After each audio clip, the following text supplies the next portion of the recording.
কত কাছে মনে করেন। একজন সাহাবী বলেন, ইয়া রাসূলুল্লাহ, আমি ফজরের নামাজ পড়িয়া ভয় পাই, জোহরের নামাজ আদায় করতে পারবো কিনা, এর মাঝে আজরাইল চলেন।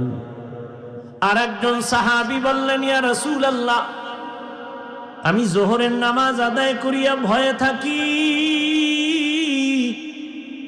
আসরের নামাজ আদায় করতে পারবো কিনা, এর মাঝে না জানি আজরাইল এসে আমার রূহটা নিয়ে যায়।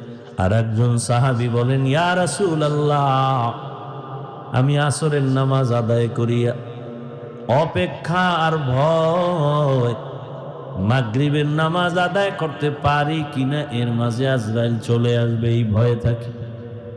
রহমতের নবী বললেন, আপনারা তো মরণকে অনেক দূরে মনে করেছেন, মরণ তো এত দূরে না, আরো কাছে। ইয়া রাসূলুল্লাহ, কেমন? কয়, আমি মনে করি নামাজ শেষ, ডান দিকে যখন আমি সালামটা ফিরাই,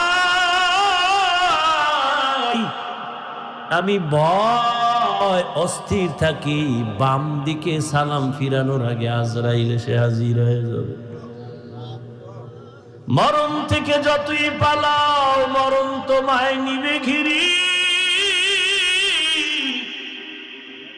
যদিও সুদূর আকাশ পানে লুকাও, সেথায় লাগিয়ে সিঁড়ি। নদী পথে নৌকা চালাও ও মাঝি ভাই, বেলা ডোবার আগে আমিও পার উঠতে চাই, ডুবে গেলে বেলারে আর উঠে না, ভেঙ্গে গেলে মেলারে আর জমে না। এরে আল্লাহর বান্দারা,